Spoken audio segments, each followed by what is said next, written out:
Donc, on avait divisé le raisonnement en 3 parties, ce qui venait à l'examen. Il y a des choses qui peuvent venir en dehors de ça, mais pas beaucoup, généralement 1 ou 2 questions au plus. OK. La première partie, et c'est ce qu'on a vu la dernière fois, on a appelé ça l'étude de texte. Donc, le raisonnement, c'est 3 parties.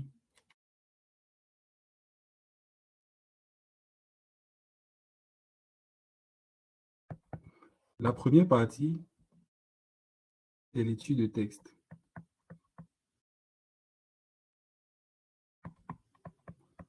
C'est ce qu'on a vu la dernière fois. C'était à peu près 6 questions sur 15. Donc, puisque les années antérieures, on avait 15 questions pour le raisonnement, mais on en aura 10 cette année. OK. Donc, on va dire 40% de l'épreuve. La deuxième partie, c'est ce que moi j'appelle le raisonnement quantitatif.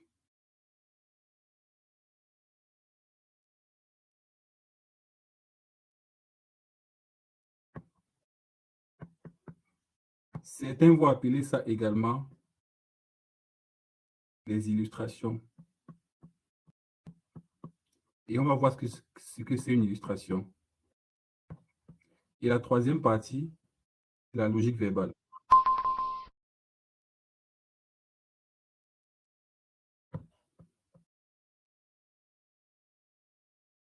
La première fois, on a vu en fait ce que c'est l'étude de texte. Donc, on va voir c'est quoi le raisonnement quantitatif. Et la prochaine fois, on va voir la logique verbale. Je remets à nouveau une épreuve pour que vous voyez, vous cernez bien les différentes parties, parce que c'est important de le faire. Je remets une épreuve de raisonnement. Comme ça, vous cernez bien les différentes parties. C'est corrigé, mais ce n'est pas grave.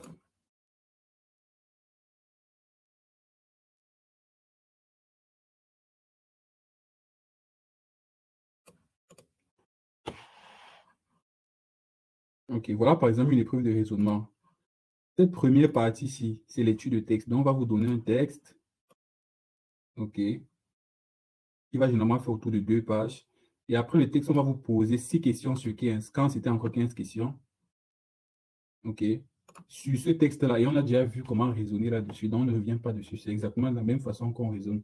Je vais donner la façon avec laquelle vous devriez travailler, la méthodologie que vous devriez utiliser. Donc, première chose, on lit le texte 2 fois.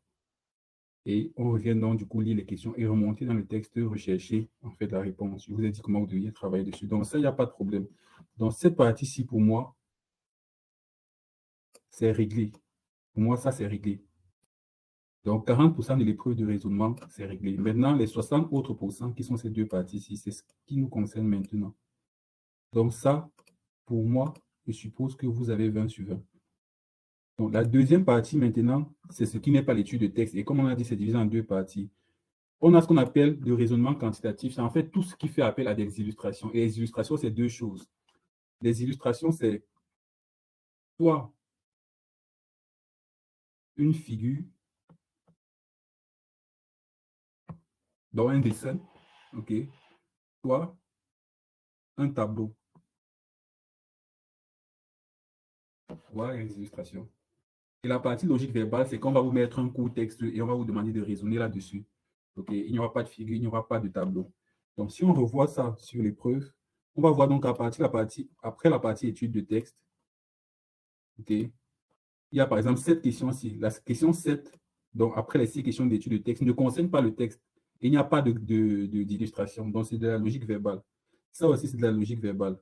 OK. Et on continue, on voit que pour la question 9, il y a un schéma. OK. Ça, c'est une figure, par exemple. Donc, ça, c'est du raisonnement quantitatif. OK.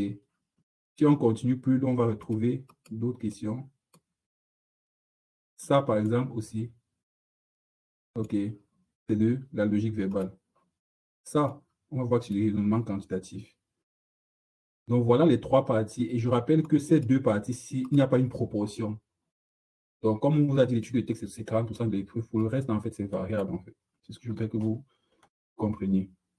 Donc, aujourd'hui, on va parler du raisonnement quantitatif. Et pour parler du raisonnement quantitatif, il faut que vous sachiez, en fait, ce que c'est qu'une figure, ce que c'est un tableau. Est-ce qu'on est ensemble jusque-là?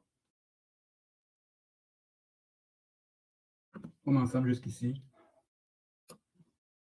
Super. Donc, je vais le passer et puis on va On va commencer par parler et des figures et des tableaux.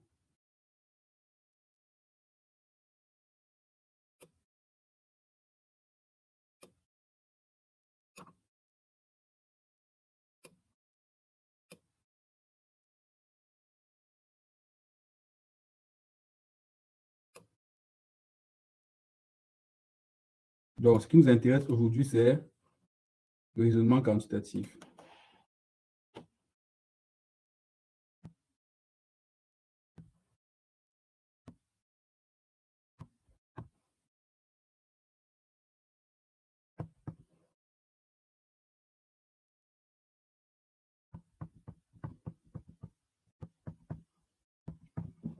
Donc, on va d'abord voir ce que c'est une figure. Puis, on va voir ce que c'est qu'un tableau. OK, et on va voir donc comment les lire.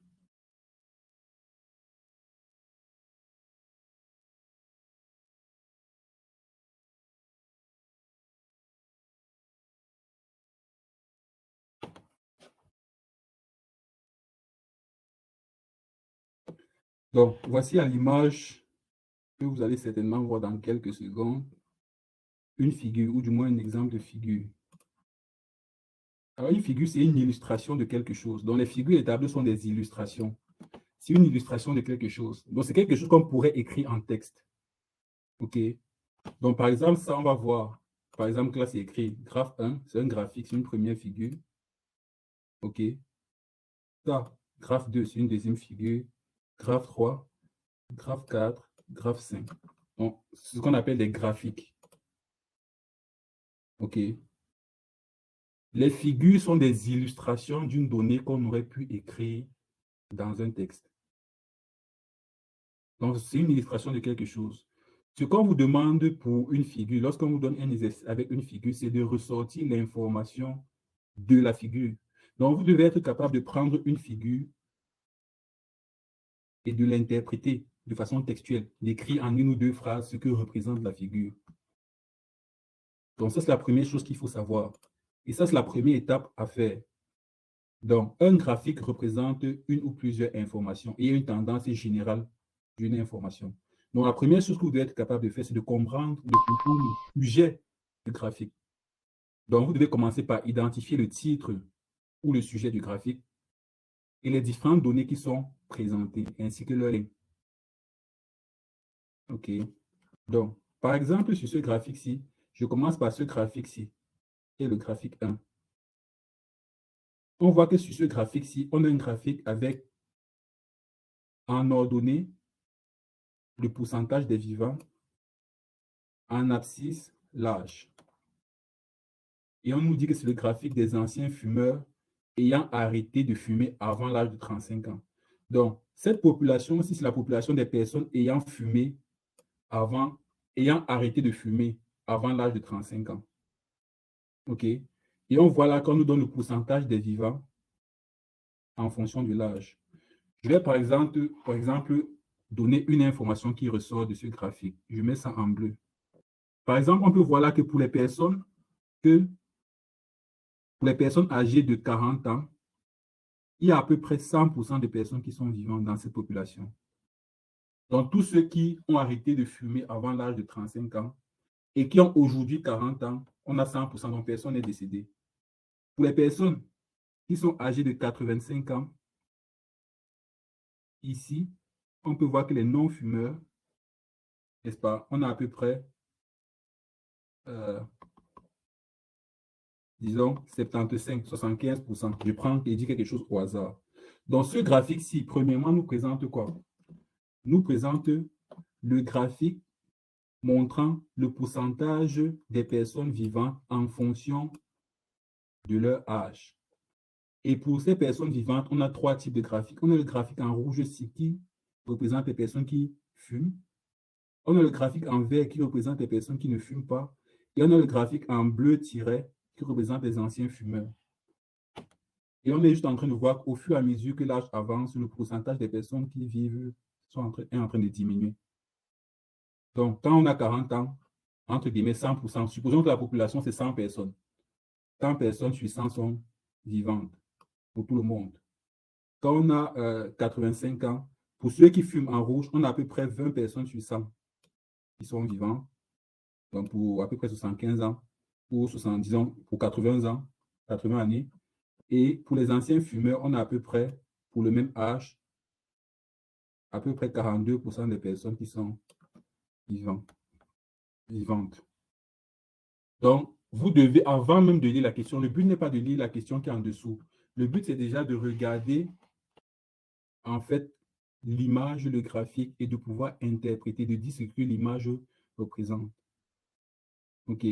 Maintenant, la deuxième chose à faire, quand vous avez donné les différentes informations qu'on peut voir sur un graphique, c'est de donner la tendance que donne le graphique. Par exemple, là, la tendance que donne ce graphique, c'est de dire, par exemple, que ceux qui fument,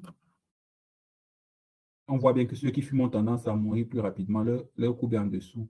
Ça veut dire que pour le même âge, si on prend juste l'âge de 70 ans, n'est-ce pas?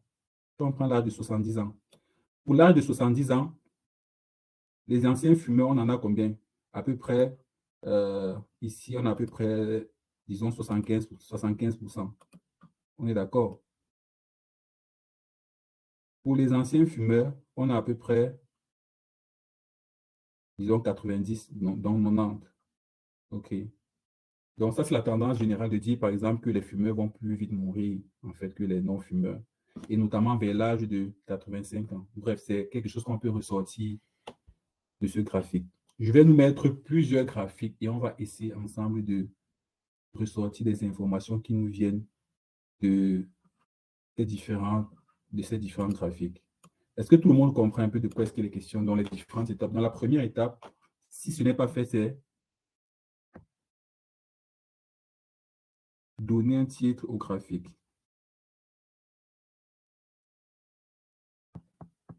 Ici, on a déjà donné un titre, donc pas besoin.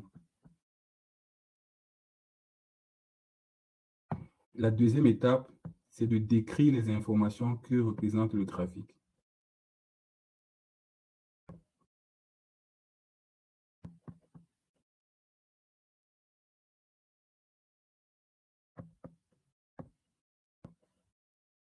Voilà.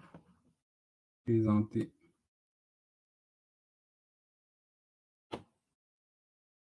Et la troisième étape, tu vas donc aller lire la question.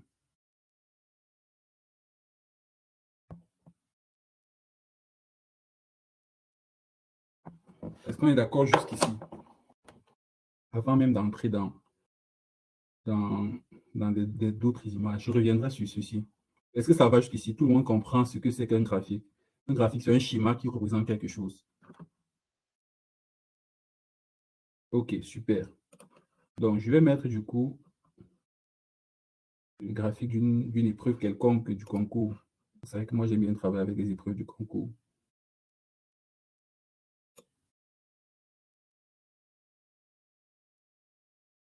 Voici un autre graphique.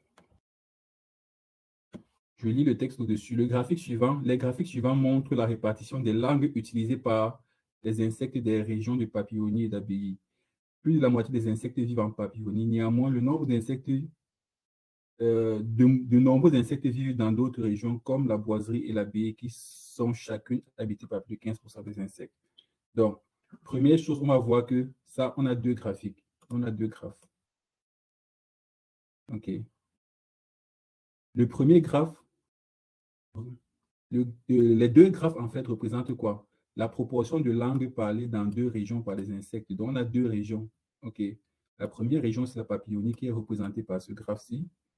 La deuxième région, c'est l'abbaye qui est représentée par ce graphe-ci. Et dans chacun des deux graphes, on met la proportion des langues. Voici les différentes langues. Donc, je relis le texte au-dessus. Les graphiques suivants montrent la répartition des langues. Donc, c'est la répartition des langues ici. Et utilisées par les insectes. OK, ce sont les langues utilisées par les insectes. Dans les régions de papillonnie et d'abbaye, vous voyez la papillonnie et l'abbaye, parce qu'on vous embête souvent avec des termes qui ne sont pas intéressants, comme deux pays. On peut remplacer papillonnie par France et abbaye par Belgique. Ça ne pose aucun souci. Donc, voici la France, voici la Belgique. Et on nous met la proportion des langues parlées dans chacun des deux pays. Par exemple, ça, on va dire que le premier, c'est le français.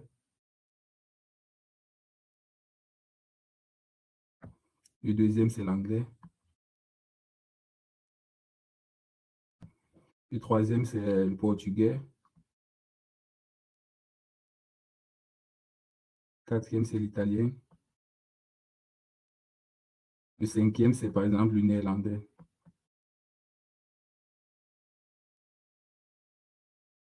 Ça, c'est la France. Ça, c'est la Belgique. Donc, le graphique nous montre la proportion des langues parlées en France et en Belgique. On va par exemple voir que 25% des personnes vivant en France parlent le français. On est d'accord? OK. 15% des personnes vivant en France parlent l'anglais. 40% des personnes vivant en France parlent le portugais. 40% parlent l'italien et le reste, le néerlandais. Et on peut faire la même chose pour la Belgique. C'est en fait de ça qu'il est question. De premièrement, si le texte n'est pas encore identifié, il n'y a pas de titre au texte, de donner un titre au texte, au graphique, j'allais dire. Et de deuxièmement, avant même de lire la question, de décrire en fait les informations que présente le graphique. Ça va, tout le monde a compris ça, c'est assez simple normalement. OK. Est-ce que ça va? Est-ce que ça va jusqu'ici avant qu'on voit les deux différents types de graphiques qu'on vous présentera? Excellent.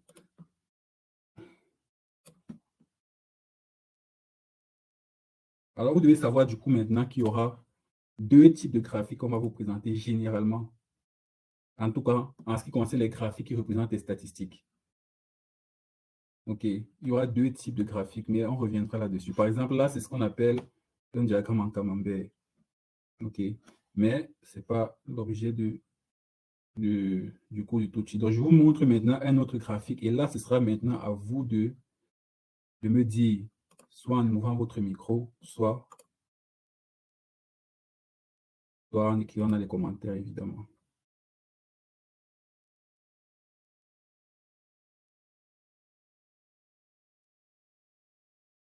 OK. Donc, dites-moi premièrement, est-ce qu'il y a un titre? S'il y a un titre, c'est lequel? Donc, on s'en fout un peu des questions pour le moment. On reviendra sur les questions de chacune de chacun de ces graphiques. Est-ce que c'est d'abord un tableau ou c'est un graphique? Ça, c'est la première question que je vous pose. La deuxième question, s'il y a un titre à donner, quel est le titre? Et la troisième question, là, il faudra ouvrir votre micro, de nous dire brièvement les informations que vous voyez, que vous pouvez décrire à partir de ce graphique. Même si j'ai déjà dit que c'était un graphique. Pas de titre, graphique. OK. Donc, c'est un graphique. Et qui représente quoi, du coup? Donc, si vous devez donner un titre. Donc, une phrase qui résume le graphique. Si vous devez donner un titre. Je peux lire le texte au-dessus. Un journal à grand tirage annonce l'apparition d'une épidémie. Il illustre cette information par le graphique suivant qui représente l'évolution du nombre de personnes en région wallonne affectées d'une maladie M lors des 6 dernières années. Donc, la région wallonne, c'est une région de Belgique.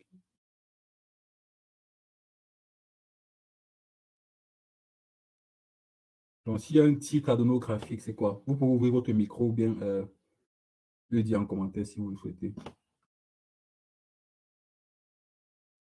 OK. L'évolution du nombre de personnes en région wallonne. Bon, c'est vrai, mais ce n'est pas complet. L'évolution du nombre de personnes en région wallonne. Là, c'est comme si on parlait de la population de la région wallonne, mais ce n'est pas vraiment le cas. Parce qu'il y a une information que tu nous as laissée. Voilà. L'évolution du nombre de personnes atteintes d'une maladie en région wallonne.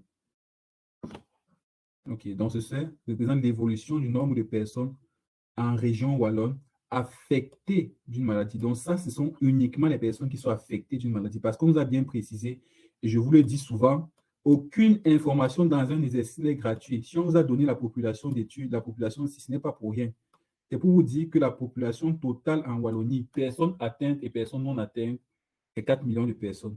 Maintenant, le graphique nous représente quoi? Le nombre de personnes ayant la maladie au fil des mois. OK, on nous a dit les 6 derniers mois. Donc, on peut voir sur le graphique quoi? On peut voir que sur cette ligne-ci, donc en abscisse,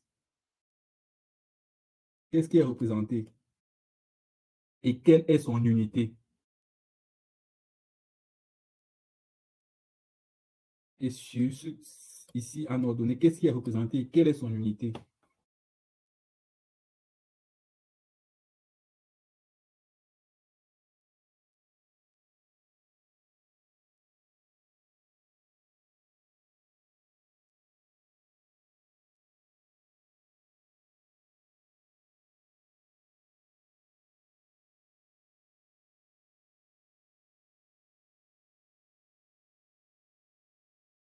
D'accord, j'ai eu l'impression que ma connexion est un peu buggée. OK, mois de l'année, oui, on peut dire ça, ce sont les mois de l'année. C'est vrai, si vous dites ça, ce n'est absolument pas faux. Mais comme moi, je suis quelqu'un qui aime la perfection, je vais vous dire, c'est le temps. Et le temps, là, l'unité, c'est en mois. On peut exprimer le temps en quoi? En secondes, en heures, en jours. Mais là, on est exprimé en mois. Donc, si vous dites des mois de l'année, ce n'est pas faux, comme Audrey l'a dit. OK? Et en ordonnée, c'est le nombre de personnes. Exactement.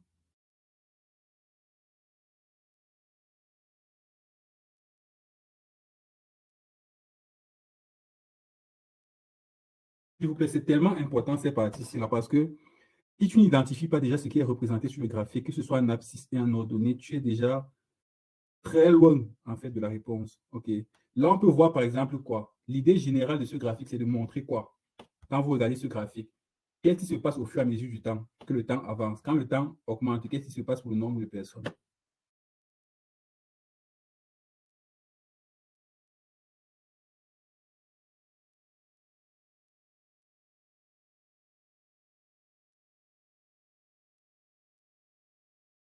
N'ayez pas peur de répondre. Donc, quand le temps évolue, donc quand le temps va vers la droite, donc nous sommes quittés de mars, 17 mars, 17 avril, donc quand on quitte d'ici à là un mois, d'ici à là un mois, d'ici à là un mois, d'ici à là un mois, d'ici à là un mois, d'ici à là un mois.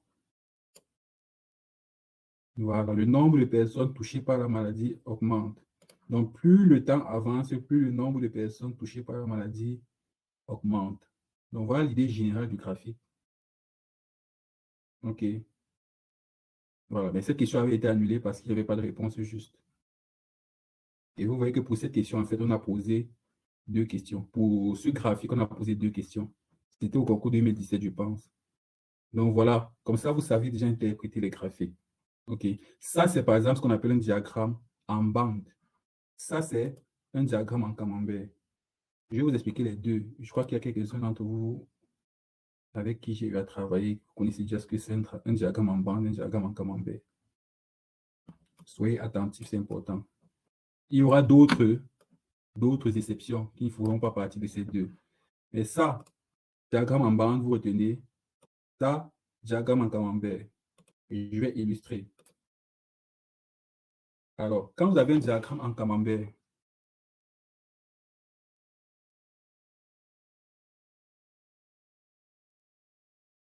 quand vous avez un diagramme en camembert, je prends un exemple d'un diagramme en camembert qui représente, comme on a dit, les langues parlées dans un pays, ou bien dans quelque chose qui n'est pas mutuellement exclusif, qui représente le sexe dans un pays, le sexe des individus. OK. Par exemple, là, on va voir les individus de sexe masculin et ici, on va voir les individus de sexe féminin. Et tout ça, c'est la population totale. Si les individus de sexe féminin représentent 60%, ça veut dire que les individus de sexe masculin représentent 40%. Ça signifie que dans la population, au total, s'il y a 10 individus, s'il y a 10 personnes au total, on aura 4 personnes de sexe masculin, 6 personnes de sexe féminin. Le diagramme en camembert, non, ça c'est le diagramme en camembert.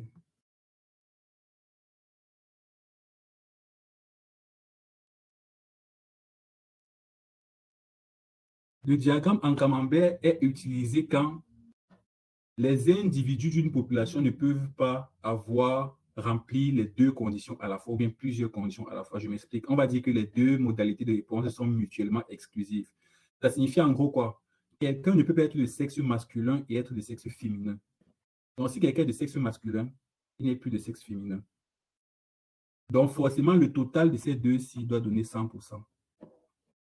Dans le total du pourcentage-ci et de ce pourcentage-ci doit donner 100%. Tout comme le total du nombre de personnes nettes et le nombre de personnes ci doit donner le nombre total. Si on revient sur notre diagramme ici, le pourcentage-ci, plus le pourcentage-ci, plus le pourcentage-ci, plus ça, quand ça ne nous donne pas 100%, il y a un problème avec le graphique, comme dans ce cas-ci. OK, donc normalement, ça doit nous donner 100%. Quand ça ne nous donne pas 100%, ça signifie en fait que ce diagramme n'était pas mutuellement exclusif. Ça veut dire simplement que si je dis que dans notre population, je refais le même schéma, dans notre population qui représente les individus de sexe masculin et féminin, j'ai 10 personnes au total.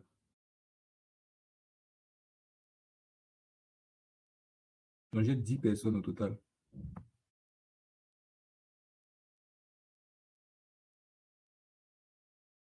Et que parmi ces 10 personnes, j'en ai 5 qui parlent le français et j'en ai 6 qui parlent l'anglais. D'après vous, est-ce que c'est logique ou est-ce qu'il y a le problème? Vous vous dites généralement pourquoi on fait le camembert. Où est-ce qu'il y a le problème? Donc, ceci nous fait donc du coup, le pourcentage nous donne 5 sur 11 fois, 5 sur 11, n'est-ce pas? Puisque du moins, le pourcentage va nous donner 50%, donc 5 sur 10 autant pour moi. Et ici, ça va nous donner 60%. Donc, si on fait le total, ça nous donne 110%.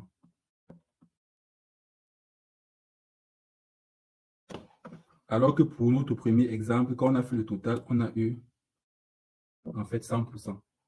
D'après vous, qu'est-ce qui s'est passé? Quelle est la différence entre les deux?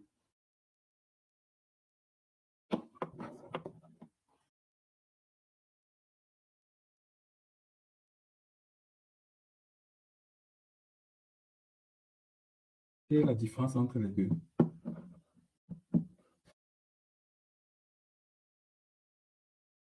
Est-ce que bonjour, vous pouvez répéter la question, s'il vous plaît? Je répète ma question, n'est-ce pas? Je reprends les deux exemples. Voici deux populations, n'est-ce pas? Voici une première population ici, en bleu, que je représente en bleu. Et voici la deuxième population. Oui. Les deux populations, c'est 10 personnes. Donc, il y a 10 personnes ici. Dans ce pays, il y a 10 personnes. Dans ce pays, il y a 10 personnes. Ce pays-ci, on représente en fait les personnes selon le sexe. Oui. OK. Il y a 4 personnes de sexe masculin sur 10. On est d'accord, n'est-ce pas? Donc, ce qui nous fait Oui. 40%. Et il y a 6 personnes de sexe féminin, donc 60%. On est d'accord? Oui. Maintenant, je viens représenter ici, là, plutôt la langue parlée. On a toujours 10 personnes. Parmi les 10 personnes, 5 parlent le français. Ça nous fait 50%, n'est-ce pas? Oui. Et 6 parlent l'anglais, ce qui nous fait 60%. Donc, au total, ça fait 110%, ce qui est un peu anormal. Ah oui. Donc, dites-moi un peu ce qui se passe. Qu'est-ce que vous voyez un peu au travers de ça? 5 personnes parlent le français et 6 personnes parlent l'anglais, alors qu'ils sont 10. Bah, c'est qu'il y a une personne qui parle et français et anglais, non? Je sais pas. Excellent. Ça veut dire qu'il y a une personne au moins qui parle les deux langues. On est d'accord? Là, on va dire que les deux modalités de réponse ne sont pas mutuellement exclusives. Ça veut dire en fait que une personne peut remplir les deux critères à la fois. Est-ce que vous comprenez un peu? Ça veut dire qu'une personne peut parler le français et une personne peut parler l'anglais. Dans ce cas-ci. Et quand on aura des situations comme ça, en fait, il suffit d'additionner les pourcentages. Dès que ça dépasse 100%, ça signifie qu'il y a des personnes qui remplissent les deux critères, qui remplissent le premier critère, donc parler le français, et le deuxième critère, parler l'anglais. Par contre, quand c'est 100%, ça signifie que les modalités sont, on va dire, sont mutuellement exclusives, globalement. Ça veut dire que si je remplis ce premier critère-ci, c'est impossible pour moi de remplir ce deuxième critère. Est-ce que tout le monde a compris ça?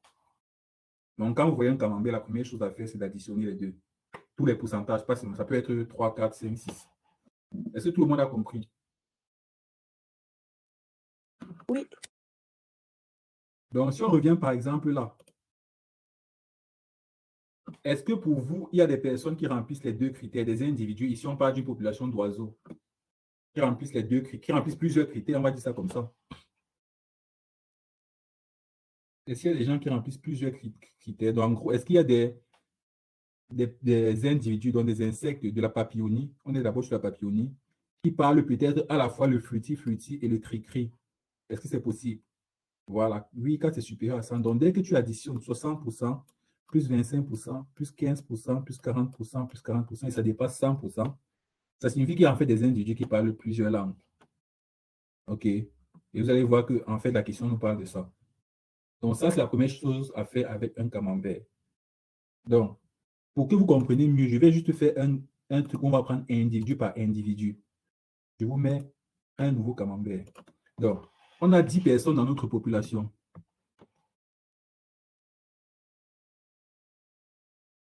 OK. Au total, on a 10 personnes. Je vais les appeler de 1 à 10. 1, individu 1, individu 2, individu 3, 4, 5, 6, 7, 8, 9 et 10. Les pourcentages vont donner 100% quand, si je retrouve l'individu 1 ici, je ne peux plus le retrouver là. Donc, si je retrouve l'individu 1, 2, 3 et 4 ici, en réalité, ici, je ne peux plus les retrouver. Je vais seulement retrouver le reste. 5, 6, 7, 8, 9, 10, par exemple. C'est-à-dire, si l'individu 1 se retrouve dans cette partie de la population, par exemple, les personnes de sexe féminin, comme nous avons dit tout à l'heure, c'est impossible que je les retrouve encore chez les personnes de sexe masculin. Donc, on ne peut pas remplir les deux modalités. Donc, si je suis dans un, je ne suis pas dans l'autre. OK. Par contre, dans l'autre cas, c'est quoi? On a toujours nos 10 individus. Mais en réalité, maintenant, si je divise notre population en deux, l'individu 1 pourrait être ici, avec l'individu 2, 3 et 4. Et je le retrouve encore ici, 1, avec les autres. Maintenant, il est avec 5, 6, 7, 8, 9, 10. Donc, vous voyez que dans ce premier cas, on a 10 individus. L'individu 1 a 10, donc 10 personnes. Dans la partie supérieure du graphique, on a 4 personnes au total. Dans la partie inférieure du graphique, on a 6 personnes. Donc, ça correspond bien aux 10. Alors que pour ce cas-ci, dans la partie supérieure du graphique, on a 4 individus. Dans la partie inférieure, on en a 1, 2, 3, 4, 5, 6, 7. Donc, on aura donc au total 4 ici et 7 là. Ce qui nous donne un nombre supérieur à 10. Donc, au total, ça fait 11. Alors que la population ne compte que 10 individus de 1 jusqu'à 10. Simplement parce que le 1 est représenté des deux côtés.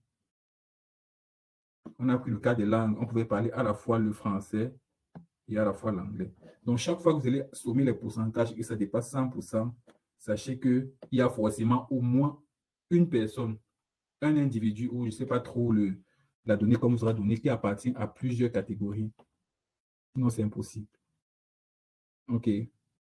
Ça, c'est en ce qui concerne le camembert. Maintenant, quand on va vous représenter un diagramme en bande, là, il n'y a rien à faire pour, en ce qui concerne les proportions. Donc, tu ne peux pas te mettre à additionner. Je m'explique. Donc, tu ne peux pas te mettre à additionner la proportion ici, plus la proportion là, plus la proportion là, plus la proportion là, plus ça, et t'attendre à ce que ça donne 100%. C'est stupide. Ça n'a rien à voir. En gros, c'est quoi? Je vous explique. La population totale, c'est 4 millions de personnes. OK. La population totale, c'est, mettons même juste 4 millions. Ça veut dire que si on veut juste voir au moment du 13, du 17 mars, combien quel est le pourcentage de personnes qui sont malades? Si on suppose que ça, c'est 2500, Ça veut dire que le pourcentage de personnes malades, c'est 2500 sur 4 millions. On est d'accord, n'est-ce pas? Est-ce qu'on est d'accord? Ou bien qui n'a pas compris? Est-ce qu'on est d'accord ou bien quelqu'un n'a pas compris?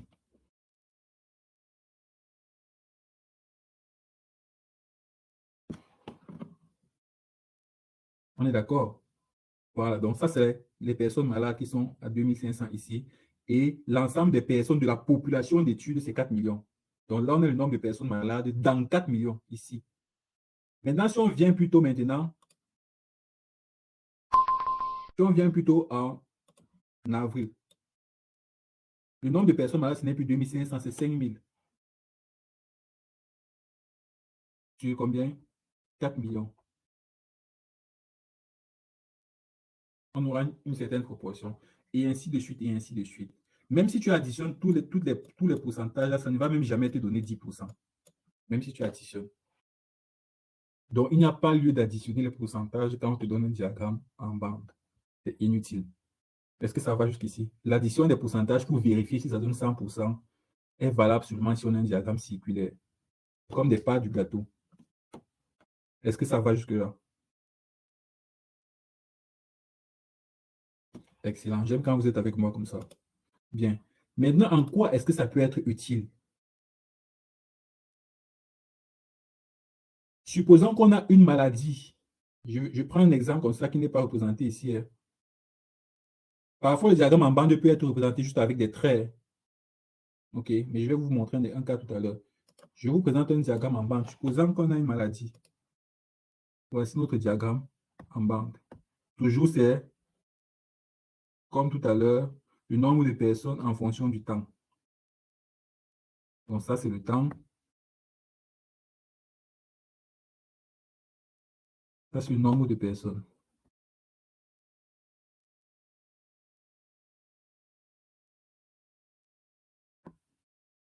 Ça, je vous promets que ça va venir au concours. Vous ne me croyez pas?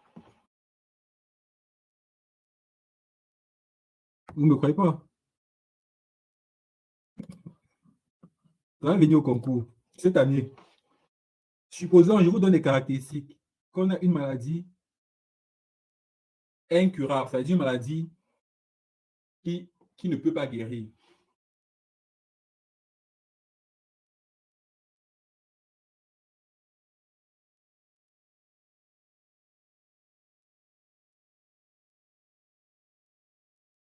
Ou du moins de laquelle on ne peut pas guérir du coup. J'espère que vous avez compris. Supposons que au premier mois, on est par exemple 2500 personnes.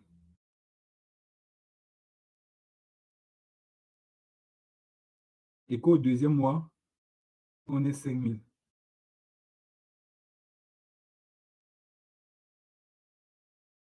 Au troisième mois, on a par exemple 10 000.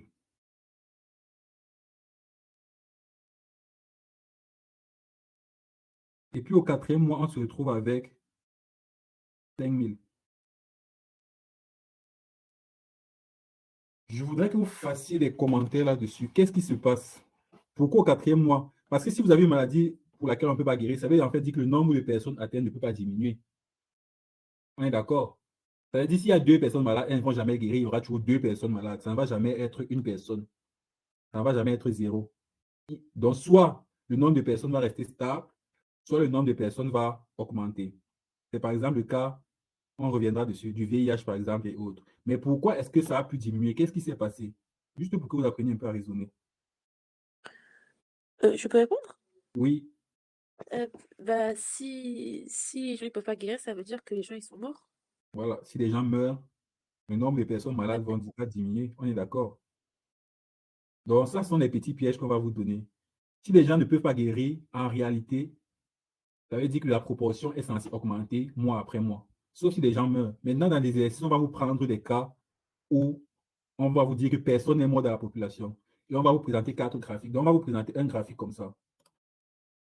On va vous dire, première chose, maladie pour laquelle on ne peut pas guérir. Deuxième chose, maladie, maladie pour laquelle on ne peut pas guérir. Et deuxième critère, on va vous dire personne n'est mort. Et on va vous présenter 4 graphiques. Et on va vous dire lequel représente le mieux une telle maladie.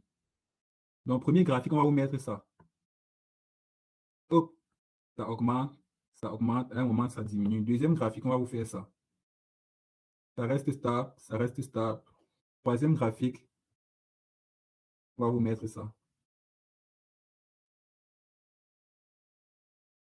Quatrième graphique.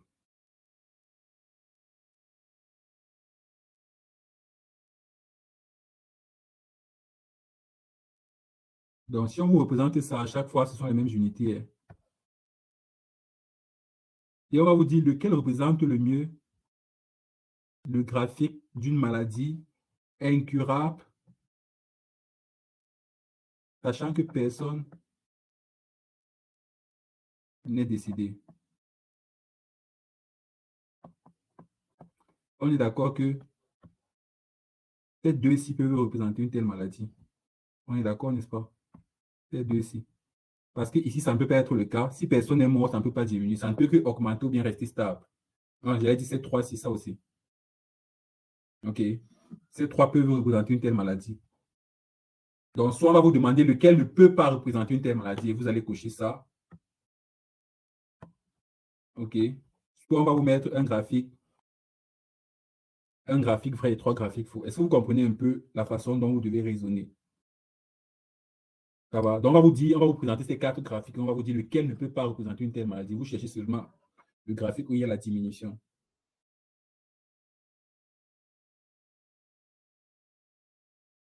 OK. Ou on va vous présenter un graphique comme ça et on va vous demander d'autres choses. L'essentiel est que vous sachiez que c'est mois après mois. Si ça augmente, ça veut dire que des personnes se sont infectées. Si ça diminue, ça veut dire soit des personnes sont guéries, soit des personnes sont décédées. OK. Donc voilà, comme ça, vous savez un peu comment raisonner devant un diagramme en bas. Donc, avant de continuer, on va prendre tous les exercices des 4 derniers concours en rapport avec les graphiques. Et on va les traiter. Comme ça c'est fait. Avant de venir sur les tableaux.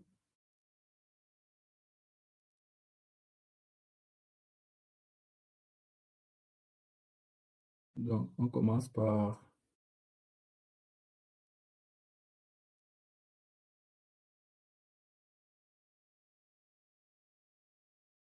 On commence par celui-ci.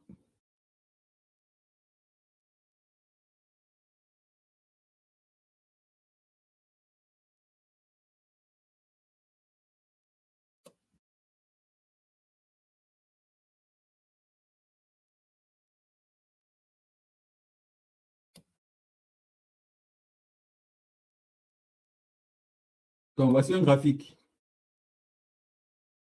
Première chose, comme on vous l'a dit, s'il n'y a pas un texte, un titre, vous pouvez donner un titre. Et avant même de lire la question, il faut que vous me donniez, décriviez en fait de quoi parle le texte et l'idée, de quoi parle le graphique et l'idée globale. Donc ça ressemble toujours à un diagramme en fait en bas, mais sauf qu'on a représenté ça avec des points. Vous savez, on peut représenter ça avec des points. OK, donc par exemple, normalement, vous avez quelque chose comme ça, avec des barres, comme ça. Mais on peut représenter ça juste avec des points. Donc, au lieu de faire une barre comme ça, on fait juste un point. On fait juste un point. On fait juste un point. Et on fait juste un point. OK. Et du coup, on relie donc juste les points, en fait. OK. On peut représenter ça comme ça. C'est par exemple ce qui est représenté là. Bon, c'est la même chose, c'est la même idée. Donc, on va lire ensemble et on va répondre aux questions qu'on a l'habitude de se poser, que je vous ai dit que vous deviez vous poser devant un graphique. Le graphique suivant représente l'évolution du taux de mortalité en Belgique de 1950 à 2020 pour les hommes, pour les femmes et globalement. Le taux est exprimé en pour 1000. OK, j'agrandis d'abord. Donc, dites-moi ce que vous voyez de ce graphique et les choses que vous pouvez tirer, tout ce que vous pouvez tirer, avant même qu'on ne lise la question. C'est quoi d'abord le titre du graphique que vous pouvez donner en une phrase?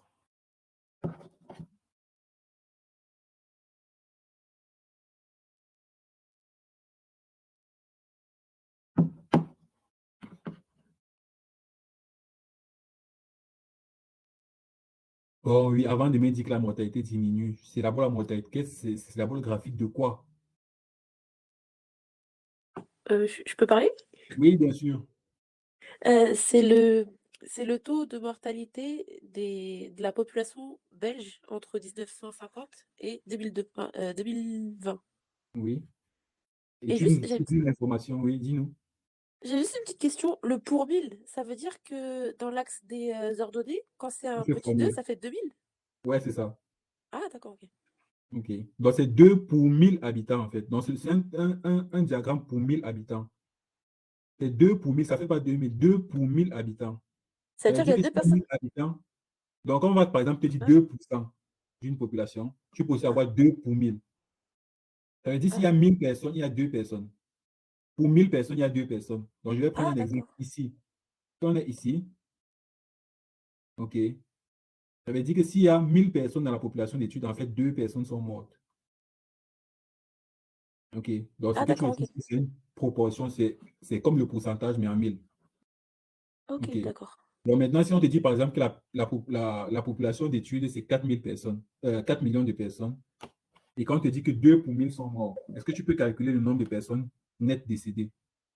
Je reprends ma question, c'est compliqué.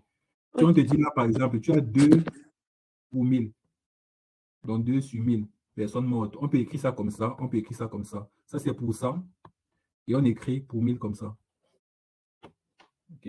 Si on te dit que la population d'études au total, c'est 4 millions de personnes en Belgique, et on te dit que 2 pour 1000 sont décédés, ça signifie encore que 2 pour 1000, tu fais la règle de 3, ça oui, signifie combien pour 4 millions? On est d'accord, n'est-ce pas?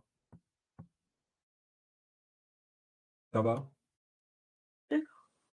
Et tu peux donc tirer. Est-ce que tout le monde comprend un peu ça? Je vois que vous êtes en train de me harceler avec la réponse à la question.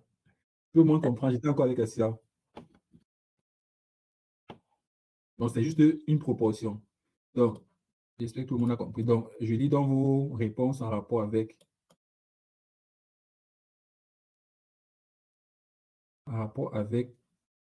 la question de base. Dans le nom du graphique, c'est l'évolution de la mortalité en Belgique, et je suis d'accord. Mais comme moi, je suis quelqu'un qui est plutôt strict. Si vous me dites juste évolution de la mortalité en Belgique en fonction du temps, c'est vrai. Mais quelque chose que j'aimerais qu'on ajoute, c'est en fonction du temps et du sexe. Puisqu'on voyait qu'on a différencié le graphique des hommes du graphique des femmes et le graphique confondu. Vous voyez que c'est 3 graphiques sur le même schéma. On aurait pu faire un graphique seul pour les hommes, un graphique seul pour les femmes, un graphique seul au total. C'est juste pour vous faciliter la tâche. OK. Donc, et en fonction du sexe, bon, c'est pas très important, je suis d'accord avec vous. Donc, c'est l'évolution donc, de la mortalité. Donc, et du coup, qu'est-ce que vous remarquez? Quelle est l'idée générale et quelles sont les informations importantes que vous pouvez tirer?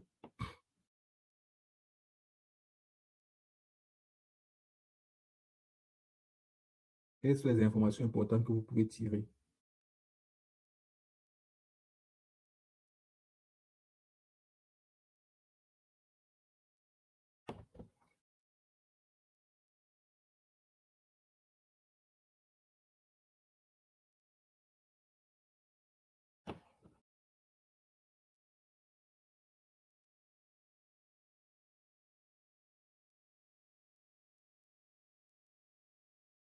En 1950, les hommes meurent plus jeunes. Bon, comment tu sais ça? Puisqu'on ne te parle pas d'âge ici. Plus jeune, pas du tout. On ne te parle pas d'âge ici. Meurt plus, mais pas meurt plus jeune. On est d'accord. Il y a plus d'hommes qui meurent, mais on n'a pas dit plus jeune. On est d'accord, Audrey? Donc, je vois assez qu'à dit il y a moins de femmes qui meurent. Effectivement, il y a moins de femmes qui meurent. Les femmes meurent moins que les hommes. Les hommes meurent plus. OK, ça c'est en termes de proportion, mais pas, on ne t'a pas parlé d'âge ici. Parce que les hommes peuvent aussi être plus âgés, on ne sait pas. OK, de 1950 aux années 2000, on observe une diminution de la mortalité, puis on observe un pic en 2020. Donc en 2020, on observe un pic. Et d'après vous, le pic là est dû à quoi? Donc une augmentation brutale en 2020. D'après vous, c'est dû à quoi?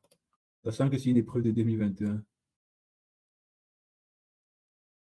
Au Covid, exact. OK. Donc, on observe une diminution de la mortalité de 1950 à 2020. OK. Et vous voyez que par moment, il y a des pics. Ce n'est pas seulement en 2020 qu'il y a des pics. Vous voyez que là, il y a un pic pour tout le monde. Là, il y a un pic. Là, il y a un pic. Il y a un pic. Il y a un pic. Il y a un pic. Donc, globalement, oui, la mortalité tend à diminuer pour tout le monde. Mais de façon plus spécifique, on voit que par moment, il y a des pics. On est d'accord. Généralement, c'est quand il y a des crises comme le Covid qu'il y a des pics. OK.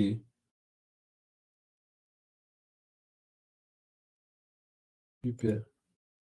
Euh, donc oui, je suis d'accord avec vous, avec tout ce que vous avez dit. Donc, on a une diminution globale de la mortalité pour tout le monde. Les femmes meurent moins que les hommes jusqu'à autour des années à peu près 2010, où ça s'équilibre un peu. On est d'accord, n'est-ce pas? Autour de 2010, c'est à peu près la même chose pour tout le monde. Donc, il n'y a plus, les hommes ne meurent plus que les femmes. OK. Donc, lisons maintenant notre question.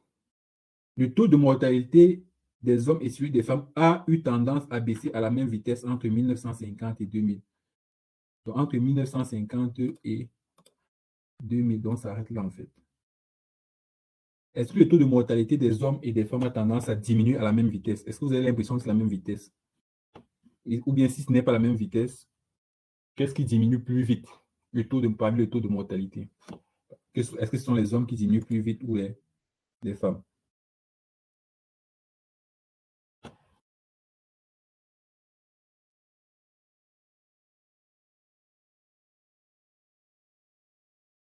Il m'a dit que celle des femmes diminue plus vite. Donc, le taux de mortalité diminue plus vite. On va voir ensemble si c'est vrai. Est-ce que quelqu'un pense autre chose? Est-ce que quelqu'un pense autre chose? Est-ce que quelqu'un pense que ça diminue à la même vitesse? Ou est-ce que quelqu'un pense que c'est plutôt les hommes qui diminuent plus vite? Moi, je pense que c'est après la vitesse, hein. Ils se ressemblent assez, même si c'est pas le Les même deux se nombre. ressemblent assez. Oui, on dirait que c'est un peu symétrique à chaque fois. Ok, on va voir. Donc, pour savoir, c'est simple. Pour savoir si c'est la même vitesse, c'est simple de savoir. Ça veut dire que tu dois prendre le taux de mortalité au début et le taux de mortalité à la fin. On est d'accord, n'est-ce pas? Pour chacun. Donc, on va prendre pour les hommes. On va écrire ça à côté. Donc, si on prend pour les hommes, désolé, si on prend pour les hommes, on va prendre le taux de mortalité au début. Par exemple, là, c'est autour de, on va dire 14, n'est-ce pas? On est d'accord, n'est-ce pas? Au début, dans 1950, parce qu'on veut faire la différence entre 1950 et 2000. On est d'accord. C'est à peu près 14. Et à la fin, c'est à peu près autour de un peu plus de, un truc comme 10,5. On peut être d'accord là-dessus, je peux calculer rapidement. Humaine traceuse, on va dire autour de 10,5 pour les hommes. On est d'accord, n'est-ce pas? À la fin, donc en 1950.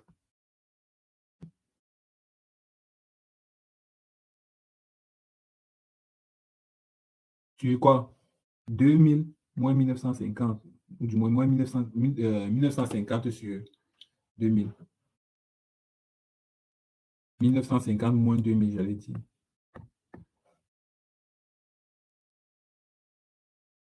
Donc en 50 ans. Donc on va voir que c'est 3,5 sur moins 50. On est d'accord. Donc ça va faire moins 0,7 sur 10. Ça nous donne donc moins 7 sur 100. Donc on a moins 7% en 50 ans pour les hommes. Est-ce que tout le monde a compris le calcul? Oui. Je suis d'accord avec Assia, les hommes ont baissé plus rapidement. Normalement, on n'a pas besoin de graphique pour faire ça, mais c'est mieux que vous compreniez. Est-ce que tout le monde comprend ce calcul que je suis en train de faire? Sinon, on reprend et je vous explique. C'est important que vous compreniez. Pour ne pas juste dire à la va-vite, quoi. Tout le monde comprend?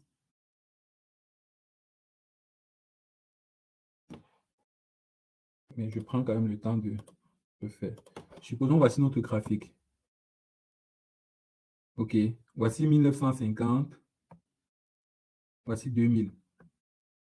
Ici, on a 2. Ici, on a 14. Ici, on a 12. Chez les femmes, ça commence ici, en bas, et ça diminue jusqu'à 2, n'est-ce pas? Chez les hommes, ça diminue jusqu'à 2 en l'an 2000. Chez les hommes, ça commence à 14 et ça diminue aussi jusqu'autour de 11. Ou bien autour de 10, de 2, j'allais dire. Est-ce que tout le monde est d'accord avec moi que le taux de mortalité des hommes diminue plus vite quand vous regardez comme ça? Donc, plus la pente est élevée, plus le taux de mortalité diminue. Ça, ce sont les mathématiques. Peut-être vous n'avez pas encore vu ça, mais vous allez voir quand vous serez en train de parler des fonctions. Plus la pente est élevée, plus le taux de mortalité diminue. Donc, vous avez même déjà vu ça, puisque vous avez déjà vu les droites en algèbre. On est d'accord? Si les hommes avaient un taux de mortalité de 14 et que sur la même période, ils descendent jusqu'à 2, alors que les femmes sont quittées de 12 à 2, ça veut dire que les hommes sont quittés de 14 à 2, donc la différence est 12, alors que les femmes sont quittées de 12 à 2, donc la différence est 10. C'est pareil, c'est ce qu'on fait ici en fait. C'est ce qu'on fait ici. Donc on est quitté de 14 jusqu'à 10 et demi, alors que les femmes sont quittées en fait de 11. Elles sont quittées d'ici. De 11, j'efface que vous voyez bien, sont quittées ici. De 11 jusqu'à 10 et demi. De 11 jusqu'à 10 et demi, ça veut dire qu'on a seulement diminué de 0,5. Alors que les hommes sont quittés de 14 à peu près 10 et demi ou bien 11. Donc de 14 à 11, on a une différence de 3. Alors que de 11 à 10 et demi, on a une différence de 1. Donc le taux de mortalité des femmes a seulement diminué d'1 pour 1000 en 50 ans. Alors que pour les hommes, c'est quitté de 14 jusqu'à 10 et demi ou bien 11. Donc, ça a diminué de 3 en 50 ans. Est-ce que tout le monde voit maintenant que plus la pente est raide, plus le taux de mortalité diminue, c'est normal. On est d'accord? Super. Donc, si aujourd'hui, j'ai 50 000 euros et demain, je me retrouve euh, avec 10 000 euros, ça veut dire que j'ai perdu 40 000. Si par contre, Audrey a aujourd'hui 40 000 euros et que demain, elle se retrouve avec 30 000 euros, on est d'accord que Audrey a moins chuté que moi. Elle a seulement perdu 10 000 euros, tandis que moi, j'ai perdu 40 000 euros. Donc, c'est à peu près la même chose. Mais normalement, vous pouvez faire, si vous doutez, faire la différence vous-même. Donc, vous faites la différence du taux de mortalité, OK, par rapport au temps. En fait, ça, c'est par rapport au temps dans les 50 ans. Donc, la différence du taux de mortalité, le taux de mortalité au début chez les hommes était de 14. À la fin, c'était 10,5 ou 11. OK, donc c'est une différence de 3,5. Sur combien d'années? Sur 50 ans. Et vous faites pareil pour les femmes. Cette fois-là, on va quitter plutôt de 11 à 10,5. Donc, on va faire 11 moins 10,5 sur la même période qui est 50 ans. OK. Voilà. Donc, c'est donc du coup que c'est faux. Le taux de mortalité des hommes et celui des femmes ne baisse pas à la même vitesse. Celui des hommes baisse plus vite que celui des femmes. OK. Là, comme ça, on est d'accord. Maintenant, lisons la deuxième proposition. À partir de 2005, il meurt chaque année à peu près le même nombre d'hommes que de femmes. À partir de 2005. On va mettre 2005 sur notre graphique. Voici à peu près 2005 ici. Oups. Désolé.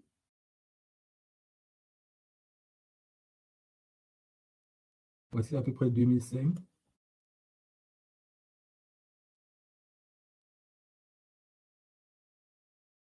On va pas agrandir.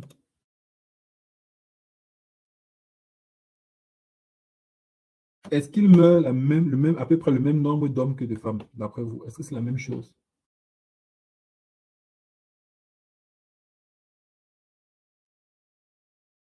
Est-ce que c'est la même chose?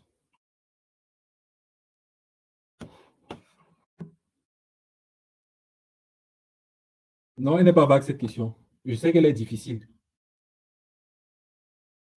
Non, les courbes ne se superposent pas. Donc, si les courbes se superposaient, ça devait être la même proportion.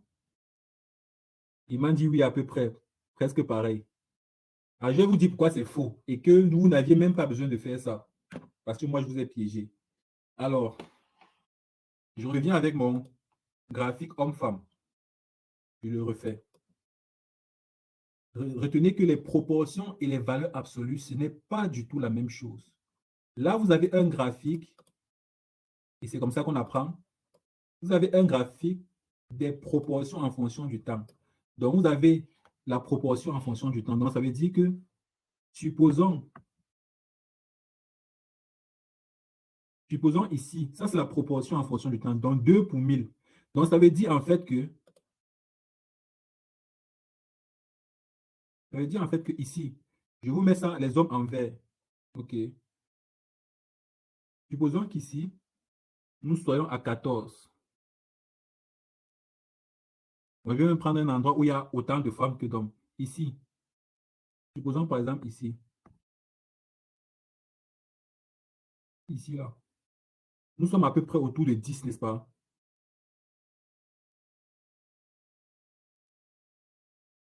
On est d'accord que nous sommes à peu près autour de 10. 10 pour 1000, on est d'accord, n'est-ce pas? Est-ce qu'on est d'accord jusqu'ici? C'est très important. On est d'accord? Pour que vous compreniez, parce que ça revient chaque année où on vous met des proportions, où on vous demande de donner des résultats en termes de chiffres. On est d'accord? Donc ça, c'est une proportion de 10 pour 1000. On est d'accord qu'à ce niveau-ci où je vous montre en 2010, c'est superposé hommes et femmes. Donc c'est censé être pareil. Bien. Donc ça veut donc dire qu'en 2010, là où je suis en train de vous montrer, en 2010, la proportion de femmes qui meurent,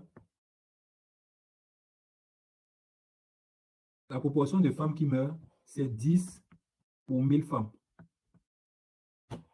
La proportion d'hommes qui meurent, c'est 10 pour 1000 hommes. Est-ce qu'on est ensemble jusqu'ici? Donc la proportion, c'est la même. Ça veut dire que s'il y a 1000 hommes, 10 vont mourir. S'il y a 1000 femmes, 10 vont mourir. Mais ce que vous devez retenir, c'est que dans les exercices, on ne vous a jamais parlé de proportion ici. Ici, on ne vous a pas dit qu'il meurt chaque année la même proportion, le même pourcentage. Donc, on ne vous a pas parlé du même taux. Il meurt chaque année le même nombre d'hommes que de femmes. Je vous montre pourquoi vous ne pouvez pas savoir. Supposons que dans cette population-ci, il y a 4 millions de femmes. Disons même seulement 4000 femmes. Et dans cette population-ci, il y a 10 000 hommes. On est d'accord que c'est possible, non? En nombre net. On est d'accord, n'est-ce pas? On ne nous a pas donné ça. Je prends juste un exemple. Que dans la population au total, il y a 4000 femmes et au total, il y a 10 000 hommes. Est-ce que c'est possible que dans une population soit comme ça? On ne nous a rien dit par rapport à ça. On nous a juste donné les proportions des personnes qui meurent. 10 pour 1000. Ça veut dire que s'il y a 1000, 10 meurent. S'il y a 2000, 20 meurent. S'il y a 3000, 30 meurent. Même chose pour les hommes. Donc, si on prend cet exemple ici où il y a 4000 femmes, ça veut dire que au total, le nombre de personnes, le nombre de femmes qui meurent, c'est en fait 10 pour 1000 fois 4000. Donc, comme il y a 4000 femmes, en fait, ça veut dire que 40 meurent. Est-ce qu'on est d'accord? Est-ce qu'on est d'accord? Par contre, pour les hommes, c'est aussi 10 pour 1000, c'est la même proportion. Donc, mais sauf que le nombre d'hommes, c'est 10 000. Donc, ça veut donc dire que le nombre d'hommes qui meurent, c'est 10 pour 1000 de combien?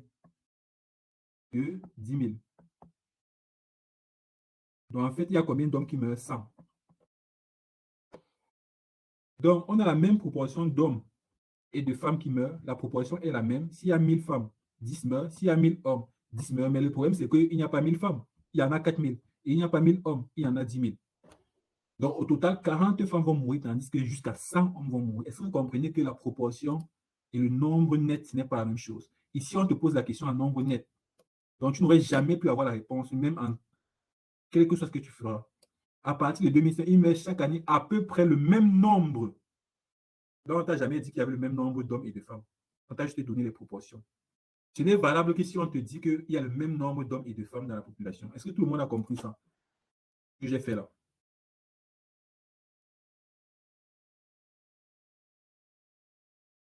Donc, et ça revient chaque année. Je peux vous assurer, fouillez, vous allez voir que ça revient chaque année. On va encore voir des exercices avec des tableaux. Vous allez voir quand vous met des proportions et on vous demande des calculs en valeur nette. Vous ne pourrez jamais trouver. Soit on vous dit que c'est la même chose. Donc, même si vous n'avez pas le nombre, on vous dit que c'est, on vous dit au moins que c'est un X. Que c'est X ici et c'est X là. Comme ça, vous savez que vous faites 10 sur 1000 de X. 10 sur 1000 de X et vous savez que ça peut se simplifier. Donc, en gros, ça veut dire quoi? J'efface parce que là, c'est déjà tout fait. Et on vous dit au moins que c'est la même chose des deux côtés. Là, vous pouvez calculer. Ça veut dire que vous savez que c'est 10 sur 1000 de X. Et ici aussi, c'est 10 sur 1000 de X. Donc, c'est la même chose.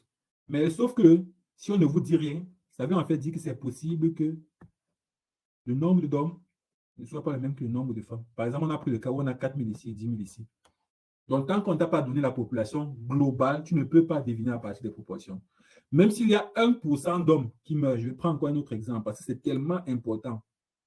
S'il y a seulement, pour les femmes, 1% de femmes qui meurent et que chez les hommes, on a même 100% qui meurent, ça ne signifie pas que plus d'hommes meurent. Si vous croyez que ça, c'est faux. Parce qu'en fait, dans la population, on peut en fait avoir 1 million de femmes, alors que les hommes, on a combien? On a seulement 10 hommes. Donc, dans la population totale, on a 1 million de femmes et on a 10 hommes. Et 1% de 1 million, c'est combien? 1% de 1 million, ça nous donne 1 sur 100 fois 1 million. Donc, on va avoir 10 000 femmes qui meurent parce qu'elles sont 1% de 1 million. Alors que pour les hommes, même si 100%, donc tous les hommes meurent, on aura seulement 10 hommes qui sont morts.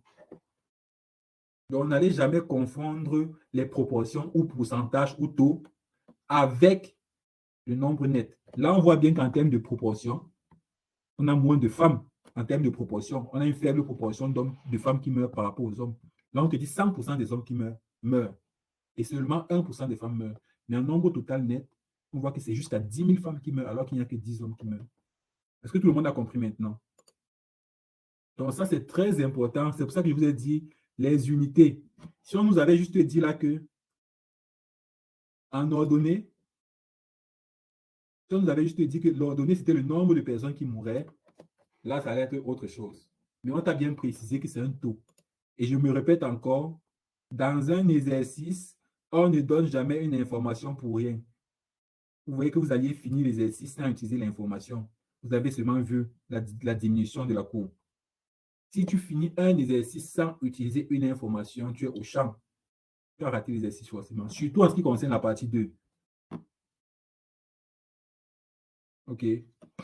Donc voilà pourquoi c'était faux. Parce que là, on t'a parlé du même nombre. Même si tu vas voir que les deux graphiques sont très proches, même s'ils étaient confondus, en réalité, tu ne peux pas répondre à cette question. Parce que c'est une question, les ordres, ce qui est représenté sur les ordonnées, c'est un taux. Ce sont les proportions, ce sont les pourcentages, bien les pourmilliens. Ce n'est pas un nombre net. Donc, on ne peut pas te demander de répondre en nombre net parce que le graphique ne te représente pas des nombres nets. Ça te représente des proportions.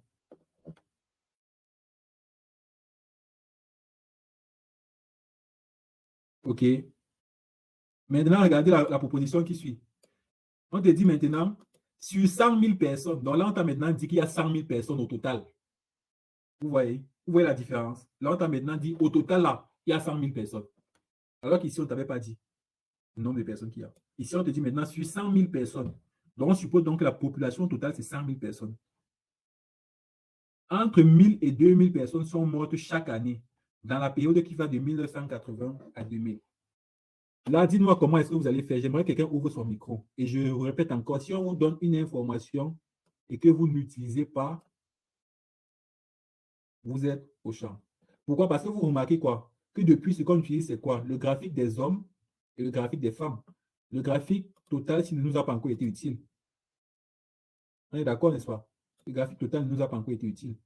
Ici, on ne t'a pas donné ça pour rien, pour faire beau. On ne t'a pas donné ça pour faire beau. Là, on te parle maintenant sur 100 000 personnes, sans distinction de sexe.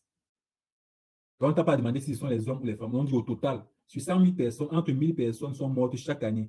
Donc, on ne veut pas savoir si ce sont des hommes ou des femmes. Donc, on veut que tu nous utilises le diagramme total, le graphique des personnes totales, peu importe le sexe. Donc, sur 100 000 personnes, on suppose que la population totale, c'est 100 000. On te dit entre 1000 et 1200 personnes sont mortes chaque année dans la période qui va de 1980 à 2000. Donc, sur la période-ci, allant de 1980 à 2000, comment est-ce que tu raisonnes? Qu'est-ce que tu dois faire? Dites-moi. Moi, j'ai des positions, mais je ne suis pas trop sûre. Oui, vas-y, dis-moi.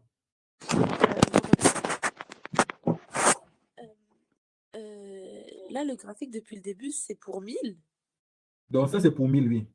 Ok, et là, on dit sur 100 000. Donc, est-ce qu'on fait le ratio? Je sais Donc, pas comment on tu peux dit. nous calculer, tu peux calculer en fait le nombre de personnes qui meurent en fait chaque année.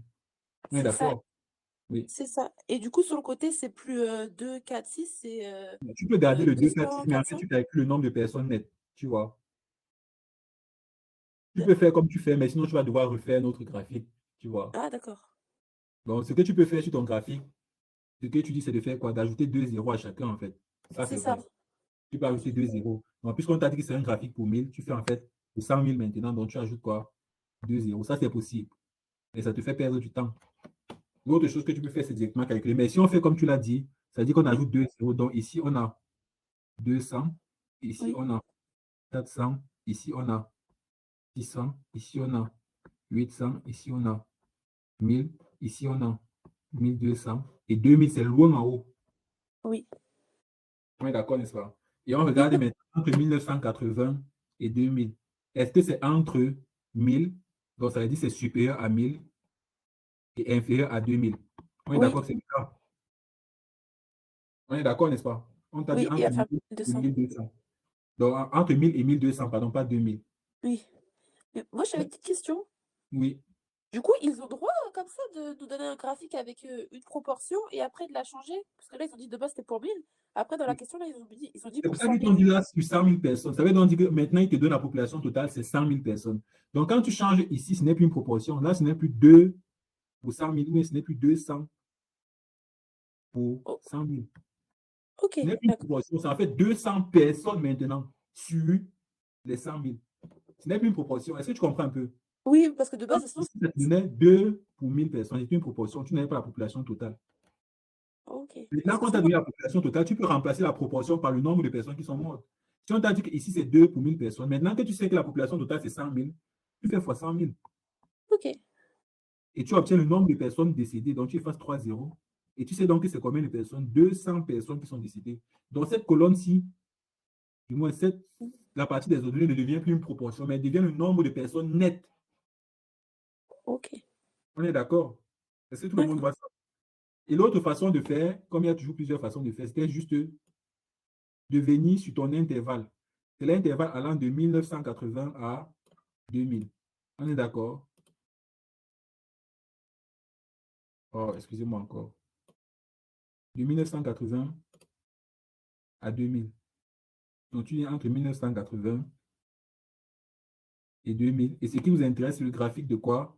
C'est le graphique total. Tu prends la plus haute proportion, c'est ça, c'est 12. Et tu prends la plus basse proportion, c'est à peu près 1050.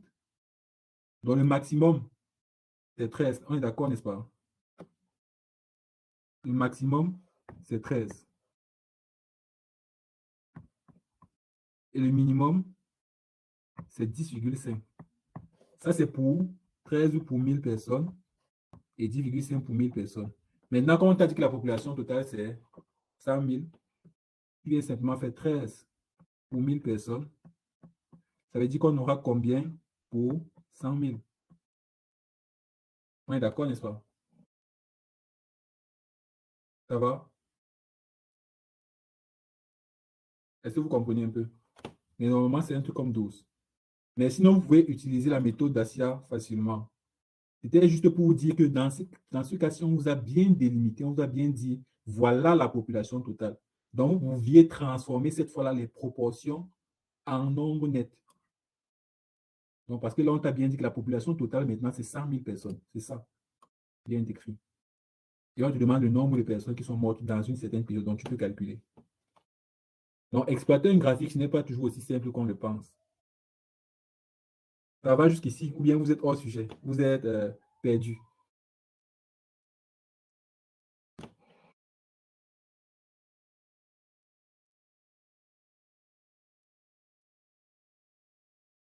Le taux de mortalité des hommes et des femmes sont à peu près égaux depuis 2010. Ça, c'est vrai. Si cet état des choses se maintient dans l'avenir, la population belge sera un jour composée à part égale d'hommes et de femmes. Donc là, tu ne peux pas répondre, on est d'accord, n'est-ce pas? Parce que c'est un taux de mortalité en rapport avec une population de départ. Ça veut dire s'il y avait plus de femmes que d'hommes, étant donné que le taux de mortalité est le même, il y aura toujours plus de femmes que d'hommes. On est d'accord, n'est-ce pas? Donc c'est une nouvelle fois en rapport avec la population nette. Je reviens. Ça veut dire s'il y avait 4000 femmes et 10 000 hommes, si 10 pour 1000 meurent, ça veut donc dire qu'en fait, il y en a 4 femmes meurent et 10 pour 1000 meurent aussi. Ça veut dire en fait qu'il y en aura 100 qui vont mourir. On est d'accord. Donc ça veut donc dire qu'il y aura 3996 qui restent et ici on aura 9000. Donc on te dit si chaque année 4 personnes meurent ici et 100 personnes meurent ici, en réalité, ça ne veut pas dire qu'on aura plus le même nombre d'hommes que de femmes. Ça signifie juste que la population va diminuer à la même proportion. Donc ça, une nouvelle fois, tu ne peux pas déterminer. Mais là, on avait déjà la réponse juste. Donc ça, c'est pour vous apprendre à exploiter les graphiques. Donc, ce n'est pas toujours aussi simple qu'on le pense. Donc, s'il vous plaît, faites très attention quand vous parlez de proportion et quand vous parlez de valeur nette. Vous voyez que la proportion taux, pourcentage, c'est la même chose. Proportion taux, pourcentage. Vous voyez que là, on vous parle du taux.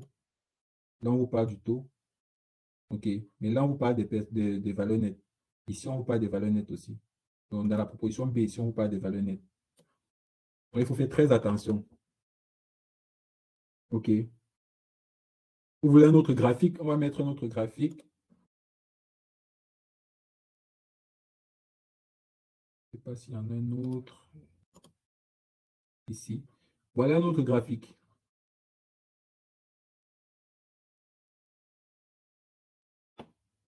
On va lire ensemble. Afin d'évaluer l'évolution dans le temps du nombre de morsures de tiques en Belgique, un réseau d'utilisateurs a été créé. Les participants inscrits s'engagent à signaler les morsures de tiques qu'ils ont subies. Si le réseau a été constitué en juin 2015 et le groupe de participants s'étend d'année en année, le graphique suivant représente le nombre de morsures rapportées mensuellement de juin 2015 à décembre 2017. Donc, la figure, vous avez déjà un titre. Nombre de morsures par mois au sein du groupe d'utilisateurs inscrits de 2015 à 2017. Donc, dites-moi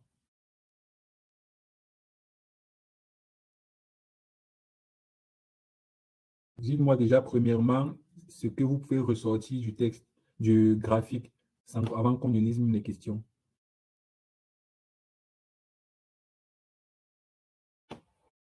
Il y a combien d'éléments dans le graphique? Dans l'élément précédent, le graphique précédent, on a vu qu'il y en avait deux. C'était le nombre de le taux de décès en rapport avec le temps. Ici, il y a combien d'éléments? Donc, d'un côté, on avait le taux de décès et de l'autre côté, on avait le temps. On voit bien ça, n'est-ce pas?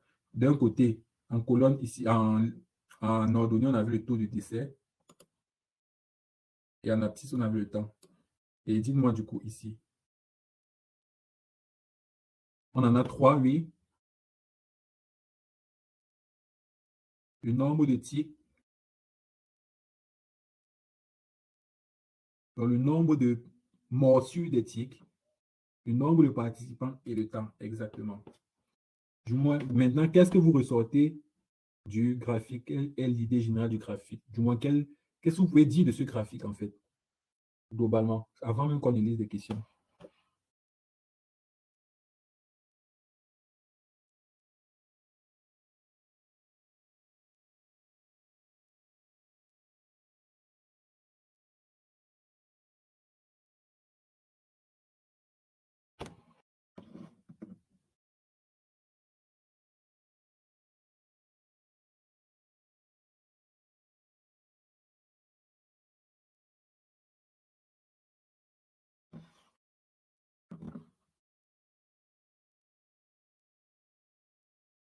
Je vois le nombre de tics, c'est un diagramme en bâton, oui. Toujours plus important en jeune.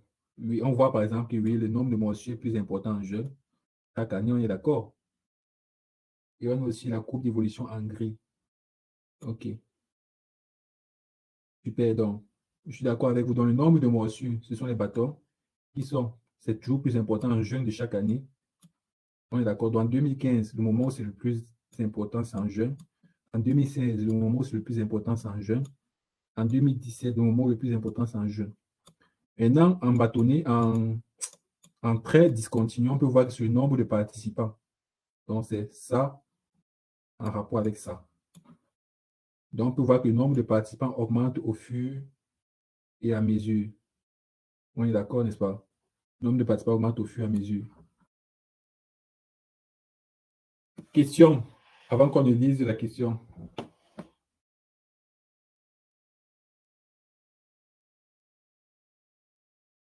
La question est de savoir, est-ce que le nombre de piqûres de tiques, n'est-ce pas, augmente avec l'augmentation du nombre de participants? C'est ce que je voudrais savoir.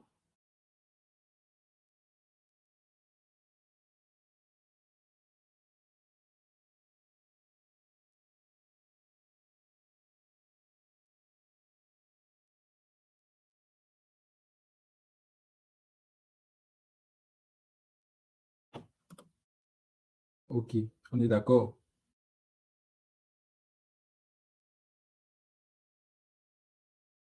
Super, donc, on peut donc lire, vous m'avez dit l'essentiel. Plus le nombre de participants au réseau augmente, vous voyez que je n'avais même pas lu la question. Plus le nombre de participants du réseau augmente, plus le nombre de morsures rapportées augmente. Dites-moi maintenant pourquoi c'est faux. Je n'avais même pas encore lu la question. Mais je savais qu'ils allaient dire comme ça, quelque chose comme ça. Oui, c'est ceux qui se sont manifestés, en fait. Donc, ceux qui ont manifesté, qui sont manifestés en rapport au...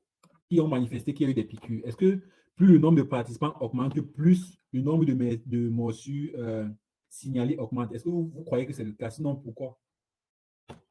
Vous m'avez déjà dit que vous ne croyez pas que ce soit le cas, mais pourquoi à partir de ce graphique? Pourquoi est-ce que vous dites ça? Si c'était le cas, qu'est-ce qu'on devait avoir?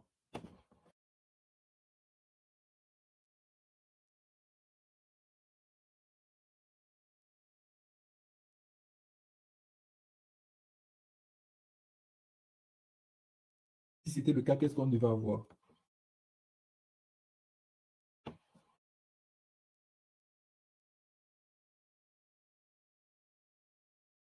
Franchement, vous êtes excellentes, les filles. Juin 2017, plus de participants, mais moins de piqûres, exactement. On voit bien là que le nombre de participants augmente au fur et à mesure. Donc, ça veut dire que le nombre de piqûres devait aussi augmenter au fur et à mesure. Mais on voit là qu'ici, par exemple, là, on a à peu près 1500 participants. Pourquoi c'est en vert aussi? On a à peu près 1500 participants. On est d'accord, n'est-ce pas? Ici. Ici. On a à peu près 1500 participants. Et c'est l'année où on a le plus de morsures signalées. Donc, 1500 participants ont signalé beaucoup plus de morsures euh, disons, 2000 participants. On est d'accord, qui ont signalé moins de morsures que les 1500. Donc, c'est correct. Donc, voilà pourquoi c'est faux. En moyenne, chaque participant a été mordu au moins 2 fois par une tique en 2016 et en 2017. En moyenne, chaque participant a été mordu en moyenne 2 fois par une tique en 2016 et en 2017. Ça, c'est excellent comme question. Est-ce que vous pensez en moyenne?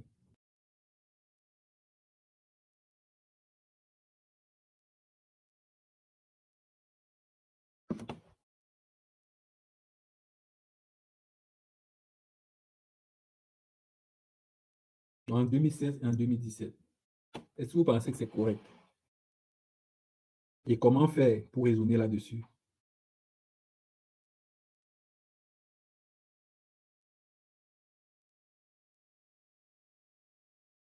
Qu'est-ce que vous devez faire? Allez, dites-moi, dites-moi.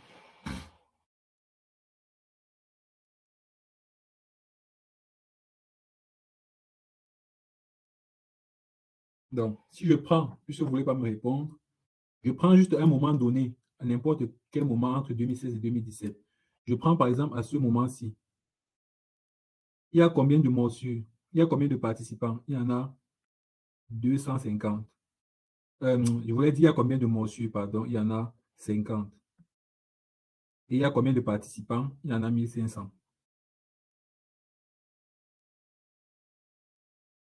On est d'accord, n'est-ce pas? Donc, on a 50 morsures pour 1500 participants. Donc, 1500 participants ont été mordus 50 fois. C'est 1500 sur 50. 1500 pour 50, excusez-moi, pour 50. Donc, on est d'accord que dans ce mois-ci, par exemple, en mars, autant pour moi, on est d'accord que chaque participant n'a pas été mordu, même déjà une seule fois, puisqu'il n'y a eu que 50 morsures pour 1500 participants. Même si on prend au moment où c'est le plus haut, donc à ce moment-ci, on va voir qu'il y a combien de morsures? Il y a à peu près 325 morsures. Pour combien de participants au même moment? Pour 2000 participants. Donc 2000 participants ont été mordus 325 fois. Au total, ça, vous voyez que ça signifie en fait que pour les 2000 participants, il n'y a eu que 325 morsures. Donc, ça veut dire que c'est en moyenne, les participants n'ont pas été mordus 2 fois. Il aurait fallu qu'il y ait combien de morsures pour 2000 participants pour dire qu'en moyenne, chacun a été mordu 2 fois. Donc, pour 2000 participants, il aurait fallu qu'il y ait combien de morsures, d'après vous, pour 2000 participants?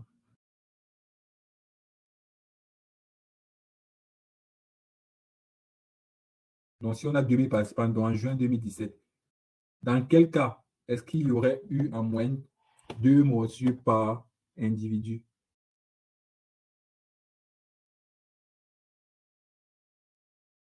Si vous ne comprenez pas la question, vous pouvez me dire, je reformule. 4000, exactement. Oui, il y a du son. Je ne sais pas si tu nous entends, Sia. Normalement, tout le monde entend. Donc, exactement. Donc, s'il y avait 2000 participants et qu'il y avait au moins 4000 morsures, là, on pouvait dire que chaque participant a été mordu en moyenne 2 fois. On est d'accord. Le nombre de morsures de tiques observées en 2017 semble avoir été inférieur au nombre de morsures en 2016. On est d'accord, n'est-ce pas? J'efface tout ce qu'il y a dessus pour que vous voyez. En 2017, le nombre de morsures semble avoir été inférieur au nombre de morsures en 2016. On est d'accord? Essaie de te déconnecter et tu te reconnectes. Attends, je te dis ça par message. Ok, elle a déjà fait.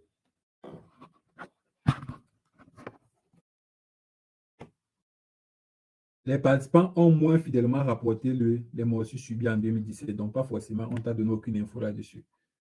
Donc, voilà comment vous devez interpréter un graphique.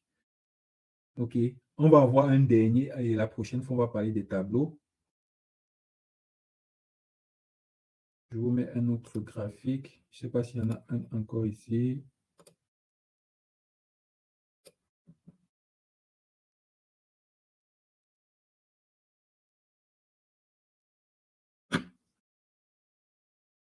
Donc, ça, c'est un tableau, mais je reviendrai dessus dans la prochaine séance pour qu'on parle de tableau.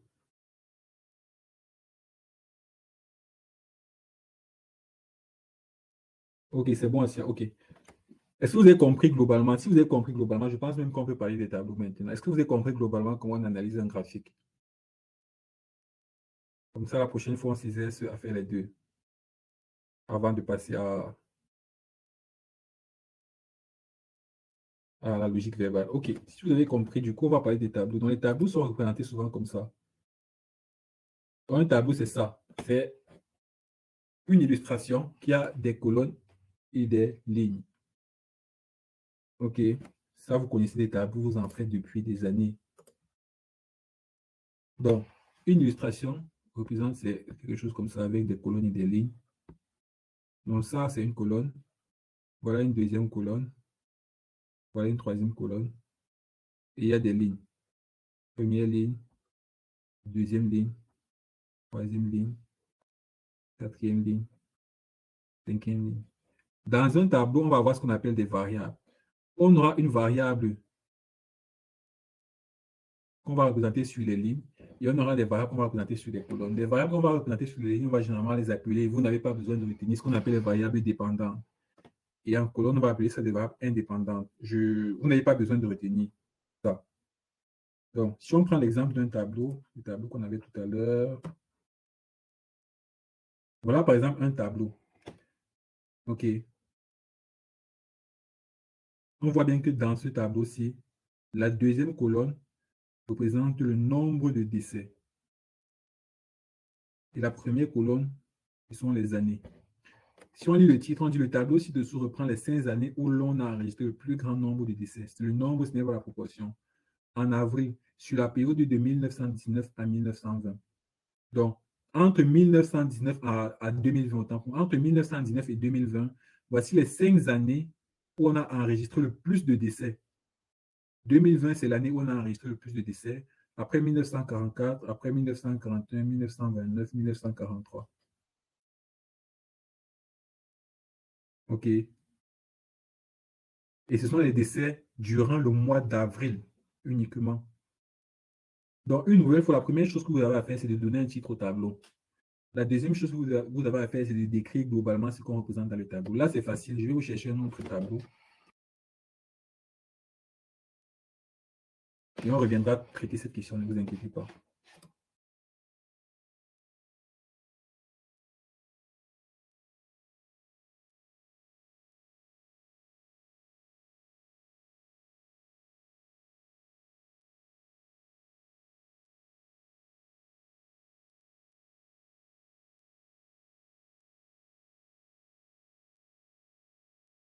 Donc, ça, c'est un graphique.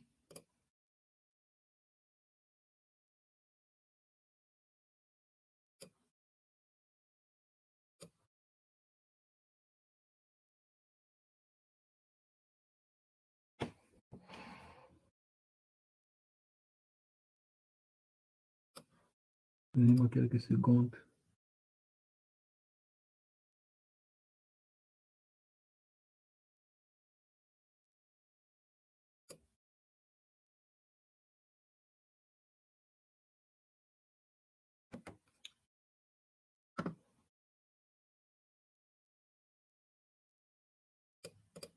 Donc voilà, par exemple, un tableau. OK. Un tableau. Voici les colonnes. Ça sont les variables. On a deux groupes. On a un groupe contrôle, on a un groupe de détection. Et ça, ce sont les autres variables qu'on représente en ligne, en gros. OK, bon, si on peut lire le texte au-dessus. Une équipe de chercheurs s'est penchée sur la question de la détection précoce du cancer de la prostate, soit par toucher de la prostate, soit par dosage sanguin. Deux groupes d'hommes de 50 ans. Donc, ça, c'est le premier groupe de 50 ans. Ça, c'est le deuxième groupe de 50 ans. Donc, on a représenté les groupes d'hommes de 50 ans sur ces deux lignes.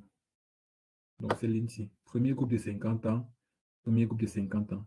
Deux groupes d'hommes de 50 ans et plus, de 50 ans et plus, donc qui ont plus de 50 ans, ont été testés. 1000 appartiennent au groupe contrôle. Donc, ici, on en a 1000 sans détection précoce et 1000 appartiennent au groupe précoce avec détection précoce. Okay. Soit le tableau ci-dessous. Quelles sont les conclusions que l'on peut tirer du texte et du tableau? Donc, on est en train de dire qu'une équipe de chercheurs s'est penchée sur la question de la détection précoce du cancer de la prostate. Okay. Donc, dans ce groupe-ci, on a détecté le cancer de la prostate de façon précoce. Du moins, on n'a pas détecté, j'allais dire, ici, dans ce groupe, c'est ce qu'on est en train de dire. Donc, 1000 appartiennent au groupe contrôle sans détection précoce. Donc, dans ce groupe, on n'a pas détecté, on n'a pas essayé de détecter de façon précoce. On n'a pas essayé, on n'a rien fait. Et dans ce groupe, si on a essayé de détecter le cancer, sachant que le cancer tue, on est d'accord, n'est-ce pas? C'est ce qu'on veut nous dire. Donc, dans ce groupe, on n'a pas essayé de détecter. Dans ce groupe, on a essayé de détecter de façon précoce. Plus on détecte de façon précoce, plus moins il est censé avoir de décès. Maintenant, on te demande quelles sont les conclusions que l'on peut tirer du texte. OK. Donc, déjà, le tableau, le titre, c'est quoi? C'est la représentation du nombre de décès des hommes en fonction du groupe. On est d'accord, n'est-ce pas? Maintenant, qu'est-ce que tu peux déduire? Les hommes décédés avec le cancer de la prostate, on a 7 personnes ici et 7 personnes ici. Les hommes décédés de n'importe quelle autre cause, on a 7 personnes, on a 210 ici, 210 ici. Les hommes ayant eu une biopsie faussement positive, donc les hommes chez qui on a fait une détection précoce et c'était faussement positif dans le sens où ça a détecté un cancer qui n'était pas présent. On a 160 ici et on a 0 ici, puisqu'on n'a rien fait. Les hommes ayant eu une biopsie faussement positive et une intervention inutile pour le cancer de la prostate, ici on a 0 et ici on en a 20. Et le reste, on en a 790 ici et 610. Donc, qu'est-ce que vous pouvez conclure à l'aide de ce tableau? Qu'est-ce que vous pouvez conclure?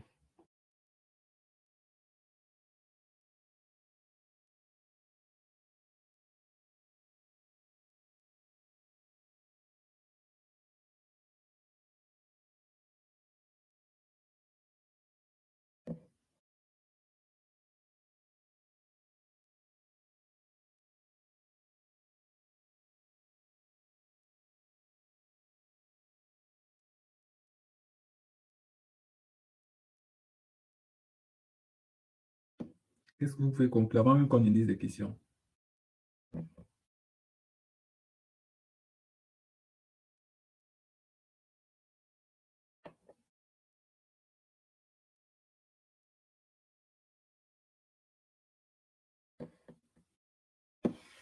Réveillez-vous, réveillez-vous.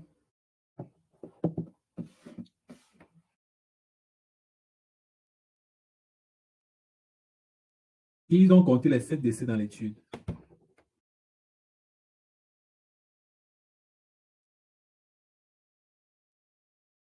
Le contrôle Mais ne sert pas dans... Oui, dites-moi. juste, ils ont compté les 7 décès, ça fait 1007, ça fait pas 1000. Pardon? Ça fait 1007 le tout. Je ne comprends pas en fait. Parce que là, il y a le groupe contrôle, il y en a 1000 Mhm. participants. Le Oui. groupe avec détection, il y a 1000, mais quand on calcule tout, ça fait plus de 1000, non? Et du coup, qu'est-ce que tu peux conclure? Ça veut dire qu'il y a soit il y en a, ils font partie de groupes. Non, donc, ça veut dire soit il y en a qui sont, par exemple, avec cancer de la prostate et font partie des 790. Donc, ça veut dire si on te dit il y en a 1000, mais dans les essais, on t'a dit 1000 appartiennent au groupe avec détection et 1000 sans le groupe. Tu vas voir que si tu additionnes ça, Oui. ça ne donne pas exactement 1000. Bah Et non, ça, plus ça, pareil. bah justement, j'ai calculé, ça fait 1007 les deux côtés. Oui, c'est ce que je suis en train Après, de moi, dire. Donc, c'est ce que nous sommes en train de dire. Est-ce que tu ah, comprends un peu? ah, Allô? d'accord. Oui, pardon, ça a décalé. Oui, Donc, ce n'est pas grave si le total ne donne pas exactement 1000 tant que c'est la même chose des deux côtés.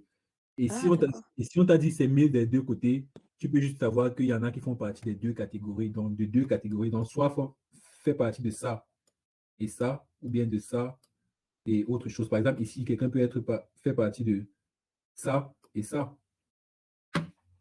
Ok, On est d'accord. Ou bien faire partie de ça et ça. Donc, en gros, il y a des gens qui font partie de deux groupes, on va dire de deux lignes à la fois, comme on a dit tout à l'heure avec le camembert. et juste, j'ai pas compris quand il dit groupe contrôle, c'est le groupe témoin ou c'est encore un Le rapport? groupe témoin, c'est exactement ça. Donc, ça dit chez qui on n'a rien fait. Donc, il y a 1000 personnes chez qui on n'a rien fait. Il y a 1000 personnes chez qui on a essayé de détecter le cancer de la Ah, prostate de façon précoce. C'est ça. ah d'accord, ok, ok. Donc, à partir du groupe contrôle sans détection précoce, on n'a rien fait. Et le groupe avec détection précoce, on a essayé de détecter le cancer de la prostate de façon précoce. Chez les hommes, chez les gens chez qui on n'a rien fait, il y a 7 personnes qui sont décédées du cancer de la prostate. On est d'accord? Ok, Et chez les gens, c'est qui on a essayé de détecter de façon précoce, il y a également 7 personnes qui sont détectées. Donc, comme quelqu'un a dit en commentaire, le contrôle ne sert pas à grand-chose. En gros, ça signifie qu'on essaye de faire la détection de façon précoce ou pas, il y a le même nombre de personnes qui vont mourir du cancer de la prostate. On ok. est d'accord. Donc, ce n'est pas très utile de détecter de façon précoce. Est-ce qu'on est d'accord? Selon ce graphique, je ne parle pas de la réalité. Oui, On est d'accord. Puisque on fait la détection de façon précoce, 7 personnes meurent. On ne fait pas de façon précoce, 7 personnes meurent. Donc, c'est la même chose. On est d'accord, n'est-ce pas? oui, On fait la détection de façon précoce, 7 personnes meurent de la prostate. Même si on ne fait pas, 7 personnes meurent du cancer de la prostate aussi. Les hommes qui décèdent de n'importe quelle autre cause, on a 210 des deux côtés. Donc, c'est aussi pareil. ok. Maintenant, on arrive à ce qui est intéressant. 160 personnes, on a fait une biopsie pour rien. Donc, on dit faussement positive. Homme ayant une biopsie faussement positive. Donc, on a essayé de faire la détection de façon précoce, n'est-ce pas? Et on a fait 160 biopsies qui disaient que ces personnes avaient le cancer de la prostate, alors que ce n'était pas vrai. C'est pour ça qu'on dit faussement positif. D'accord. Donc, on peut conclure que c'est un test qui est inutile, on est d'accord, n'est-ce pas? Oui, Et on a 20 personnes qui ont eu une biopsie faussement positive. Et en plus de ça, on a fait la chirurgie pour rien alors qu'ils n'avaient pas de cancer. 20 personnes ici et zéro là. On est d'accord? D'accord. Lisons maintenant les propositions. La détection précoce du cancer de la prostate ne semble pas utile. Vous êtes d'accord avec moi? Oui. La Ah, j'ai... détection précoce du cancer de la prostate permet de traiter de nombreuses personnes, y compris les gens qui avaient une plus grande probabilité de développer un cancer ultérieurement. On est d'accord que c'est faux, selon ce qu'on vient de voir là. On est d'accord? Puisqu'on a vu que les personnes qui avaient le cancer de la prostate, 7 mouraient, du moins les personnes chez qui on ne faisait rien, 7 mouraient, et les personnes chez qui on faisait quelque chose, 7 mouraient aussi. On est d'accord? Est-ce que vous êtes avec moi jusqu'ici? OK. Donc, B, la détection du cancer de la prostate permet de traiter de nombreuses personnes. On est d'accord que c'est faux. On n'a rien vu qui parle du traitement ici. On a vu juste simplement que des gens ont subi une intervention chirurgicale inutile. Donc, ils n'avaient même pas le cancer de la prostate et on les a opérés. Il faut commencer la détection précoce du cancer de la prostate bien avant l'âge de 50 ans. On est d'accord qu'on n'a pas de groupe avant 50 ans ici pour comparer. Parce que là, on compare les plus de 50 ans chez qui on n'a rien fait et les plus de 50 ans chez qui on a fait quelque chose. Donc, jamais on t'a parlé des personnes de moins de 50 ans. 7 personnes sont décédées malgré la détection précoce du cancer de la prostate. Mais 20 personnes ont été sauvées grâce à cette détection. On est d'accord qu'on ne voit nulle part ici où 20 personnes ont été sauvées. On est d'accord, n'est-ce pas? On voit plutôt que 20 personnes ont subi une biopsie pour rien. Et là, on te dit 20 personnes ont été sauvées. Donc, ce qui n'est pas vrai. Donc, la réponse correcte, c'est la réponse A. On va s'arrêter là. On va apprendre à raisonner au fur et à mesure. Je comprends que c'est un peu difficile au début, mais on va s'exercer. La prochaine fois, on va encore parler de tableaux et figures. On va prendre les autres exercices. Comme ça, vous apprenez à raisonner et à interpréter les tableaux et les figures. Ça va? Ok. Je crois même que idéalement, la prochaine fois, le prochain cours qu'on a, c'est l'éthique. Peut-être on va switcher et continuer avec le raisonnement. Parce que c'est vraiment ce qui est le plus compliqué dans la partie de je réfléchirai et je vous dirai. Bon, voilà, donc on se retrouve avec moi en tout cas demain soir pour la biologie et samedi pour biologie et éthique ou raisonnement. Ça va? Les enregistrements d'hier et d'aujourd'hui seront disponibles dans 2 heures.